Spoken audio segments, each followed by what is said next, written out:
Jemi në pjesën e fundit të emisionit Shikus të dashur, tashmë një pjesë që I rezervohet një mysafiri në studio, ashtu sikur se dje që patëm mysafir në pjesën e fundit, e çuditërisht edhe dje kemi pas mysafirin nga Suareka. Nuk duhet me u çuditë në fakt se kemi Mirandën prej Suarekës, kështu që Miranda krejt njerëz të mirë prej Suarekës ko me I sjell këtu dhe me nda histori dhe kontributin e tyre. Mirë, mysafirin që kemi në studio, kontributi I saj nuk ka fillu tashmë në vitet e fundit, kontributi I saj ka fillu pikërisht prej kohës kur na në pjesën e parë të emisionit ishim duke diskutuar me Mirandën prej kohës së luftës. E kemi në studio Mimoza Bajraktarin, infermiere e cila ka shërby edhe gjatë kohës së luftës, e vazhdon kontributin e saj edhe sot, e që në ditët e sotme, duke I vlerësu krejto, po fillon edhe rikandidimin për asamble komunale në Suarek. Mirëmëngjes. Mirëmëngjes.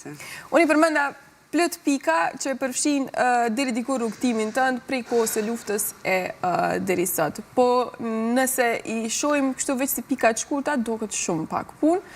Po e besoj që me I hy edhe me diskutu për secilin, ka shumë mund, ka shumë sakrifica, gjithçka. Po pjesa më e ndihshme edhe, po besoj ajo që duhet me u vlerësu mas shumë, të është sidomos kontributi ju I gjatë kohës luftës, aty kur veç se edhe ju keni fillu rrugtimin në fushën e infermierisë. Fiks, do më thonë në qershor të vitit 1998, do thotë realisht me 19 qershor, është themelu Spitali Ushtarak në fshatin Semetisht.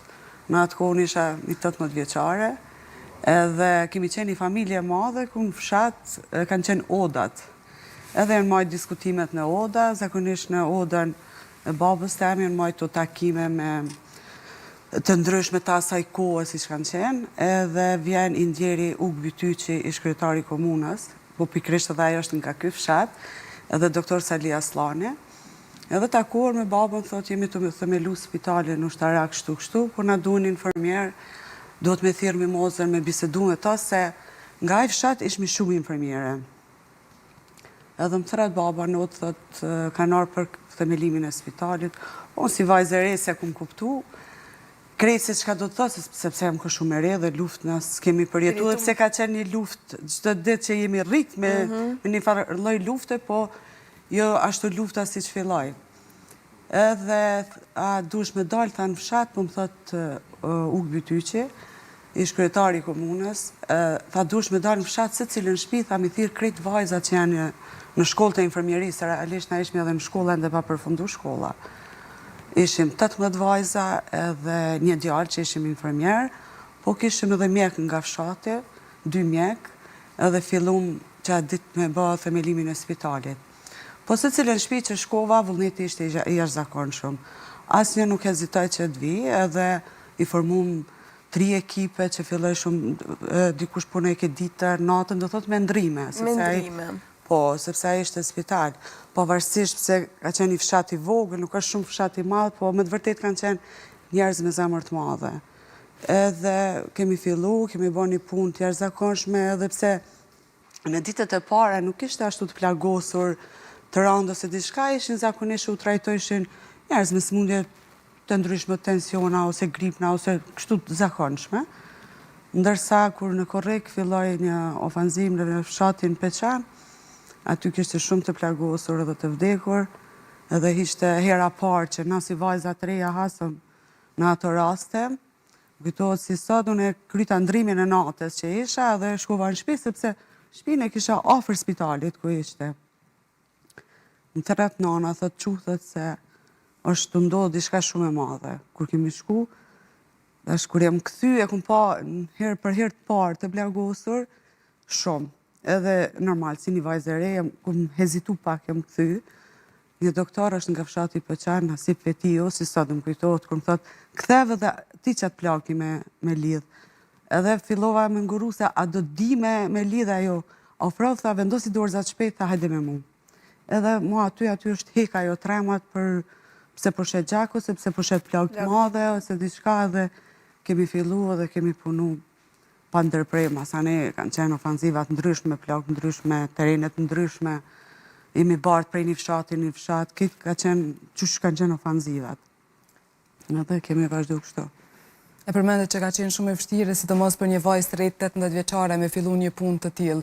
Po që shka shku kështu në vazhdim, për sa vite ju ka ra me punu deri pas përfundimit luftës, edhe a keni qenë edhe ju të rrezikum ndonjëherë Patjetër, në shumë raste, më kujtohet një rast kur kemi hik prej fshatit Breshanc, jemi transferu me shku, jemi nisë për Pagarush realisht, po kemi përfundu në Sfork të Gashit.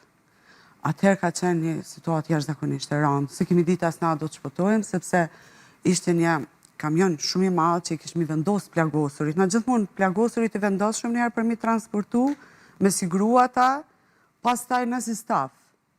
Edhe do më thonë, ishim për para pacientat, me ishme me një kombi, ka qenë e vështirë kur ka fillu të sulmohet, do më thotë gjuhët edhe kombi, që se dishim as nga po vjen.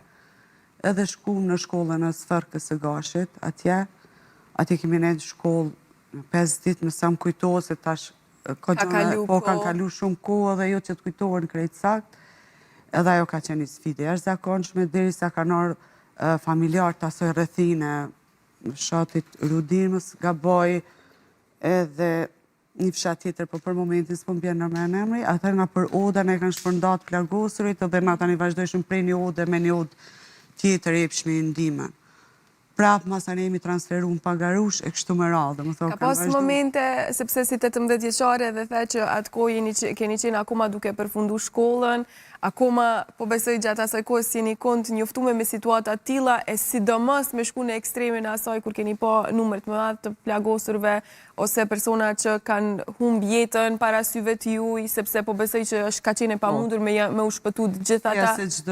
Thuja se çdo ditë, ose i kanë prut vdekur, ose kanë vdek aty, dhe më thë ka qenë një traumë që pas luftës në ma shumë e kemi jetu, se sa në momentet që e kemi pa.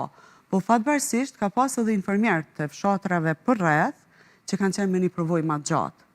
Edhe ata erdhen aty me dhonë ndim, dhe më thë u afrum, mas tani fillum për gjitha anëve me ardhë dhe ju bashkan gjitë spitalit Ushtarak, edhe ata në ndimun, në spjegun do të se si lidhen plagë, si trajtohen, në dhanë përvoj pak nga vetvetja.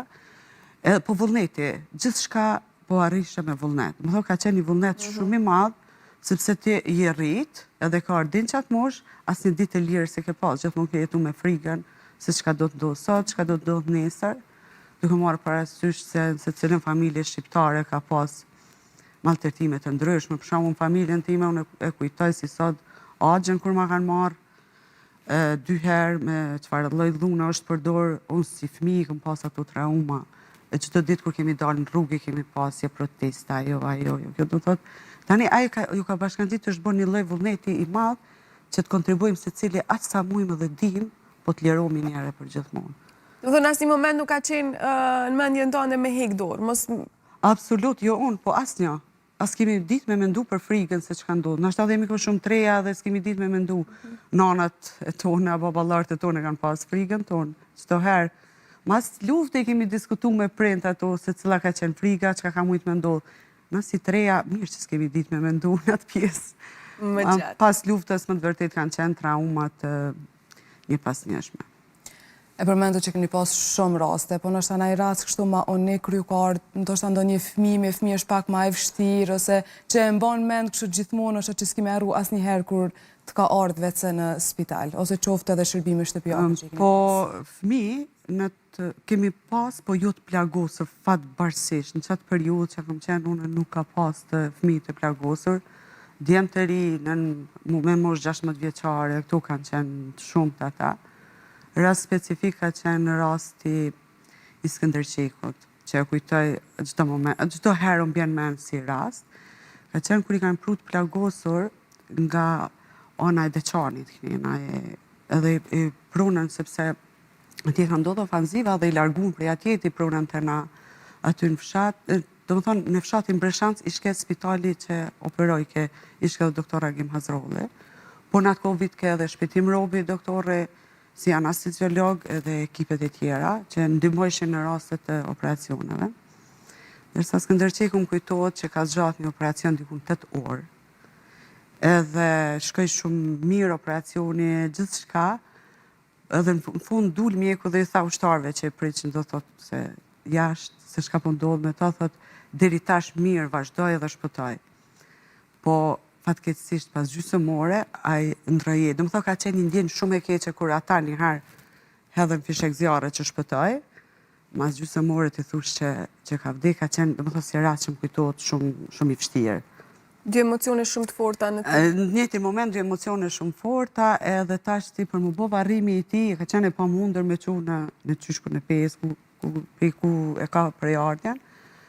Në fshatin Semetisht vendosën me varros atëherë. Edhe metën për qefen, si i thojmë na. Baba jam ishte në organizim fshatit për gjithçka në atë periudhë me disa fshatarë tjerë të mit, edhe thot po unë kam, se në atë periudhë kam qenë edhe e fejume. Thot unë e kam për qefin për Skënderin, thot e kam qezi qikës. Më thonë, nona që i ka bli atër, asa atër kemi po qezë në atë kohë, edhe merë paftën e qezit tem edhe e jetë për me bo qefin për Skënder qikën. Edhe ka qenë i varrosur në fshatin tonë aty, deri pas luftës mandej kanë ardhur dhe kanë marrë, po më kujtohet baba thotë edhe kur e kanë nxjerr, thotë nuk ashtu ka qenë. Qysh e kemi varrosur, më thonë kanë qenë dy ndjenja shumë të përzira aty. Thonë moment gëzimi edhe moment në dalmi u thonë ushtarëve që ndroi jetë. Më thonë nuk mujti me mbjetu. Situata tilla po besoj emocione shumë të forta edhe pas më shumë se 2 dekada, po i afrohesh dekadës së tretë edhe si infermiere, po që këto kujtime dhe këto momente të vështira, momente diku triumfi, momente diku ku e ndjen që humbja është më e madhe, janë gjithmonë pjesë e jetës tënde. Po, në vitin 2011 fillova me projektin e kujdesit shtëpiak, do thotë për herë të parë filloi të implementohet në komunën e Suarekës kujdesi shtëpiak. Në bashkëpunim me Caritas Kosovën, atëherë komuna e bani një marrëveshje edhe fillum projektin me punu. Deshta të ndërlidhem aty ku se për momentin më kujtu rasti, edhe është kujdes për të moshuarit, të vetmuarit, me smundje të rënda kronike, kështu me radhë, edhe më thrasi me një fshat në Peçan për trajtimin e një plake, gru, që ishte në shtrat. Edhe aty ata më tregojnë që është nana e njerit prej atyre që cekat në Peçane që kanë ndodhur që disa janë plagos, disa kanë vdek, ajo kishte vetëm djalë, pikërisht në atë ofenzivë ajo e humbi djalin. Edhe kur shkova, ata filluan me spjegu, më kujtu masani si rast që në luftë po, kur ka ardhi vdekur djali i saj, thash në vitin 2011 po vi edhe po e shërbej tash nonën e pikërisht ati djali 3. Dikun ka qenë 20 vjetë, mos gaboj. Historia të ndjek për mbrapa edhe... Patjetër. Dhe më thonë, edhe kur fillu me kujdesin shtëpia, kishmi familje që kemi has me shërbime të ndryshme dhe në periudhën e luftës, vazhdojshme me shërbime prap në kujdesin shtëpiak. Dhe më thonë, dhe ajo është një projekt shumë i prekshëm edhe i ndjeshëm. Me atë po kuptoj mirë dhe nga mysafirë që kemi pas ma herët, infermieria është profesion që dush me dasht për me punu. E aq me pak po besoj që shembulli ju i tregon që pa dashuri, pa e dash këtë profesion, s'kishit mujt mi te i kalu komplet këto sfida për, si që ta Erza, gati 3 dekada. Jo, realisht, infermierë si Florence Nightingale, infermiera e parë, edhe ajo ka fillu në luftë të jep kontributën e saj dhe të njihet infermieria pikërisht në periudhat e luftës. Për ata dhe ushtarta se kohë e kanë lanë zonja lampës, sepse ajo me një lampë në dorë dhe ka fillu dhe i ka ndihmu krejt ushtartë kudo që ka ndodhë. Do të thotë, edhe mu shpesher, jo mu, po të gjitha ato vajza që ishme, e lidh periudhën si Florence Nightingale që e ka fillu në luftë, ashtu dhe na fillu në profesionin në luftë, po shqyqër Zotit sot jemi në pace, edhe dhash Zotit gjithmonë t'japim shërbim në pace. Na gjithmonë kur e diskutojmë çështjen e mjekësisë, infermierëve, mjekëve, duke që rëndësia e infermierëve nuk barazohet me rëndësinë e mjekëve, sado që krejt ai shërbim nuk mundet me u kry pa prezencën e juaj. Edhe kujdesi, sidomos pas diagnozës, është në duart e juaja, deri në lirimin ose përfundimin e situatës, shërimin ose çka do qoftë. Është rëndësia e njëjtë deri diku ju e vreni sepse keni shërbyer në 2 periudha të njëri pa tjetrin. Jo pas diagnostifikimit, por në fillim pacienti kur të vjen, fillon edhe përfundon me infermierin. Pavarësisht normal që pa mjekun na nuk muname bo kur gja, po nëse kishme qenë i parëndësishëm infermieri, nuk ish ka si rregull që një mjek 2 infermierë të janë. Thotë se nuk mundesh pa ta. Nuk mundet me ekzistu, nuk mundet me funksionu, se me ekzistu, po me funksionu shëndetësia pas stafin infermieror. është rrit respekti apo është zbeh respekti prej kohës kur ju keni fillu në ditët e sotme, deri në ditët e sotme? Respekti ka qenë më i madh në ditët e mëhershme, ndërsa gjithmonë në periudha të vështira na quajnë heroj. Ndërsa kur janë nuk ka periudha ashtu shumë të vështira, nuk jemi heroj, po ne ashtu e mbajmë veten edhe e kemi obligim morale, profesionale, njerëzor të japim ndihmë pavarësisht se si na konsiderojnë ata apo si na shohin ata të tjerët. Po jo të gjithë të shohin me njëjtin sy, edhe pse në periudhën e luftës që kemi dhënë ndihmë, ata njerëz që kemi dhënë ndihmë as sot kur nuk na harrojnë. Në të vërtetë ka që jetojnë në shtetet e jashtme, po kur kthehen ose na takojnë e kanë një respekt, po si ato ditë që i kanë pas. Ashtu dhe duhet me konë, sepse si që përmende keni qenë heroj në atë kohë, jeni gjithmonë, po sidomos në atë kohë kur keni qenë pranë secilit që ka pas nevojë më shumë në ato ditë për juve. Po Miranda, dhe në periudhën e pandemisë ishim heroj, do të thotë si mjek, si infermier. Po gjithmonë do të jemi heroj. Në atë paktën ta konsiderojmë ashtu veten që të japim ndihmën gjithmonë me atë vullnetin më të madh. Dhe është më të vërtetë një kënaqësi kur ti e ndihmon dikën, kur ti ke mundësi me dhënë ndihmë për vetes, sado që ajo të jetë e vogël apo e madhe, sepse ti me njerëz nuk i kontakt vetëm se janë të smur, ose bisedosh vetëm për smundjet e tyre, por edhe ta ruajnë shëndetin e tyre. Realisht ne jemi edhe për promovimin e shëndetit. Një përmbushje cilën sidomos kur e don shumë profesionin e merr në vazhdimsi sado që e vogël të jetë ndihma. Po tashmë Mimozën shikues të dashur nuk mundeni me pa veç në këto pika ku i përmendëm deri tash. Mimoza tashmë po kandidon edhe për Asamblenë Komunale në Suharik, por i kandidon sepse ke qenë pjesë edhe më herët e Asamblesë Komunale. Qysh ka qenë kjo si eksperiencë e re, sepse po besoj e ke sfidu vetën kohë pas kohë në pika të ndryshme, e po e sfidon prap në një pikë ku ke qenë prezente. Realisht, ta them të drejtën fillim, kur, do më thonë në vitin 2021, kur është bo propozime që të kandidoj për asamble, nuk e kam prit fillim mirë. Sepse gjithmonë thjesha prej asaj që ka fillu karriera ime me humanizëm, le të përfundoj me humanizëm. Po kryetari aktual që e kemi, tha, po mirë bre Mimoz, tha, po humanizmi bëhet edhe në këtë pjesë. Tha, ty pse po të pengon kjo? Thash, po nuk e di se nëse mësut kërkoj për kërkuj kur zha. Jam mësut të ndihmoj, të jap që kërkon dikush prej meje, po me kërku vot prej dikuj na, nuk unë isha akomodo, dhe më të vërtet herën e parë këm pas shumë vështirë t'i tham dikuj, a ke mundësi më votu. Mandej e pash që më të vërtet po më isha me dhoni kontribut. Të manë, se cilin aspekt, sepse je ofër njerëzve, ndëgjon hallet dhe problemet e njerëzve, ki mundësi sa do pak të mi adresu në vendin e duhur ato probleme që i kanë qytetarët, varësisht moshat apo gjinia nuk ka jo rëndësi, po nevojat e tyre. Masa ne vazhdova dhe punova 4 vite edhe si asambliste, kontribova ma që sa pata mundësi edhe dita, u mundova deri maksimum me dha prej vetë vetës. Fillova prap me rikandidimin pse pash që po mu i keme ndihmu në gjitha aspektet. Tash pse jo, ta vazhdoj edhe 4 vite tash sa mu i me kontribu pikrisht për vendin tem, për qytetarët e mi, sepse në fund të ditës ne kemi obligim ndaj këtij vendit. Nëse kemi pas obligim në periudhat më të vështira, sot kemi obligim edhe më të madh të ruajmë ato çka ka ndodhur, sepse nuk është e lehtë, dikush ka humbur jetë njerëzve, që kemi plot dëshmorë, familje dëshmorëve, viktimat civile të luftës, të cilët ata kanë dhënë jetën që na sot ta jetojmë këtu. Dhe na duhet patjetër kemi obligim me shërbim ndaj këtij vendi, ndaj qytetarëve tonë. Cilat do të jenë ato pikat kyçe që mendon që Suarika ka nevojë për ndryshim ose diçka më shumë, ose edhe për qytetarët, ku do të fokusohesh ti më shumë si asambleiste për 4 vjetar? Fokusja më shumë të shëndetësia, sepse unë jam në kësaj fushë, edhe e du shumë. E du si vetë vetën. Më thonë njëjtë si vetë vetën e du edhe profesionin as shumë. Kontributi do tjetë, sepse shumë çdo ditë që të rritë vetë po largohen, moshat e shtyra po jesin vetëmi, po jetojnë vetëmi, do të vazhdojmë me përkujdesin shtëpiak, sepse jam menaxhere asaj kontrate, do të vazhdojmë edhe më tutje ta ngrisim edhe më shumë.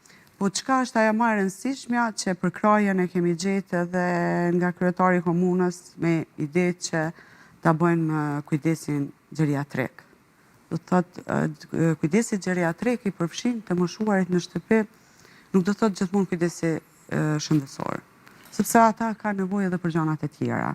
Jetë të përditshme, janë të pamundur të kryejnë shërbimet e tyre si në shtëpi, si jashtë shtëpisë, edhe të vazhdojmë edhe me ekipet e kujdesit geriatrik. Sepse ata për shkak probleme të ndryshme shëndetësore dhe aktivitetet ditore i kanë të kufizuar. As mund është në herë me Është diçka e re kjo në Suari? E re do të bëhet nga janari, planifikojmë ta kemi dhash Zoti ta fitojmë edhe të vazhdojmë me këtë projekt, se është një projekt jashtëzakonisht i mirë. Do të thotë ku kategoria më e ndjeshme i ofrohet shërbim. E kjo po besoj është më e rëndësishmja. Krejt për fund nëse kthehesh edhe një herë kështu si një mimos 18 vjeçare, a janë krejt të pika që prap i kishe bën jetë dhe a je krenare me veten me krejt sfidat që i ke kalu deri më sot? Po, prap kisha bot jetën në të punë. Nuk kur s'jam pishman, veç ka ndihna mirë, ndihna e plotësune, mund me mblon ndoshta një herë me të kujtu diçka, a e kum bë mirë, më ta bë, se për ndryshe ato çka e kum bë, asnjëherë nuk mendohem, veç krenohem me ato që e kum bë. Dhe falenderoj prindët tanë që na kanë dhënë një edukat që më të vërtet duhet me ndihmu, pavarësisht në çfarë thona ndodhesh. Cili numër mban Mimoza? 9. Numrin 9, shikues të dashur, kurdo që është prej komunës së Suarikës edhe po na ndjek tash, e keni një pasqyrë shumë të mirë të bagazhit profesional edhe të punës së Mimozës, po besoj që kushdo që prej Suarikës e din edhe prej afër punën e saj, e mban numrin 9 në këtë zgjedhje të 12 tetorit. Mimozë, shumë faleminderit. Faleminderit për këto gati 3 dekada shërbim të qytetarëve, edhe duke qëndruar afër qytetarëve në momente të ndihshme, momente jo shumë të luftës e të pandemive, jo momente shumë të rënda emocionale, po besoj që kushdo që ka nevojë për juve është gjithmonë në momente jo të mira të jetës vet. Kam dëshirë gjithmonë të jam në shërbim të tyre, se ndina shumë e plotësuar. Plotëson kjo pjesë. Faleminderit e na shpresojmë që në këtë zgjedhje të merr atë çka meriton për herën e dytë. Faleminderit, uroj. Miranda, po e përmbyllim.